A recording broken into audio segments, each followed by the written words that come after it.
다음 달부터 무주택 실수요자에 한해 주택담보대출 비율이 최대 20%포인트 완화됩니다. 이 실수요자들은 많이 오른 집값에 부담을 느끼면서도 완화된 대출 규제를 활용해 아직 덜 오른 중저가 아파트 매수에 나서 가격을 밀어올릴 것이라는 분석이 나옵니다. 홍건표 기자가 전해드립니다. 주택담보대출 비율 LTV가 7월 1일부터 무주택 실수요자를 대상으로 완화됩니다. 먼저 우대를 받을 수 있는 소득 기준을 부부는 연소득 8천만 원에서 9천만 원으로, 생애 최초 구입자는 9천만 원에서 1억 원으로 늘렸습니다. 주택담보대출 비율은 투기 과열지구에서 6억 원 이하 50%에서 9억 원 이하 50에서 60%, 조정 대상 지역은 5억 원 이하 60%에서 8억 원 이하 최대 70%로 기준이 바뀝니다. 한도는 최대 4억 원입니다.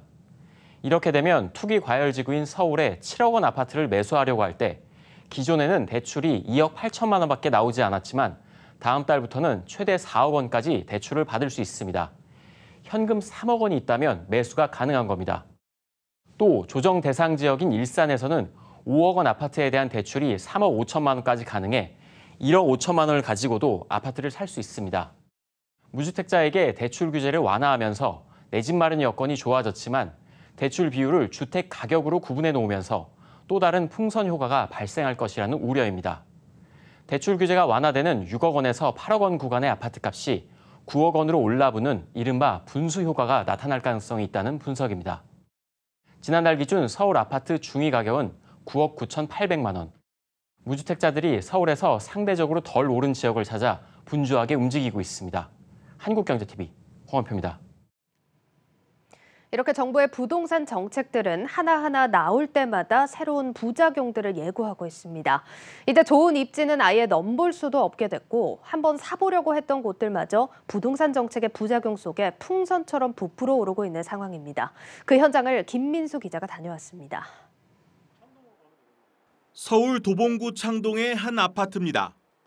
올해 초 9억 800만 원에 팔렸던 이 아파트 29평형은 지난 4월 2억 가까이 오른 10억 9,500만 원에 거래됐습니다. 지금 나와 있는 매물은 11억 원을 훌쩍 넘습니다. 4월에 8억 9천만 원에 팔렸던 18평형의 호가는 어느새 10억 원을 넘겼습니다.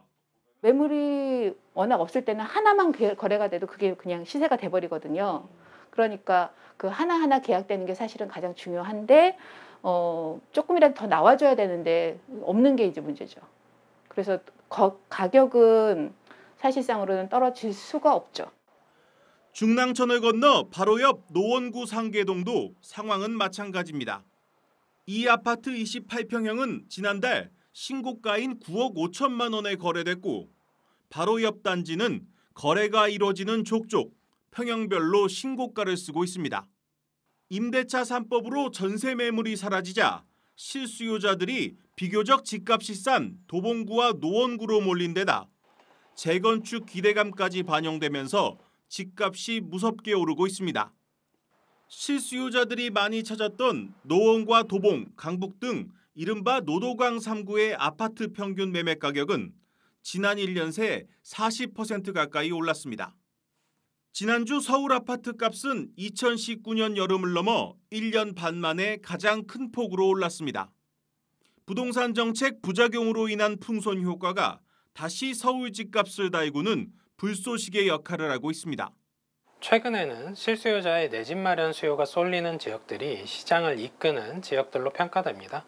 이 때문에 서울에서도 가격 수준이 낮은 노도강, 금강구 지역의 시세 변동에 따라서 서울은 물론 수도권 전체 주택시장이 영향을 받는 여기에 7월부터 시작되는 대출 규제 완화는 서울 외곽과 경기, 인천 등 중저가 아파트 값에 적지 않은 영향을 줄 것으로 보입니다.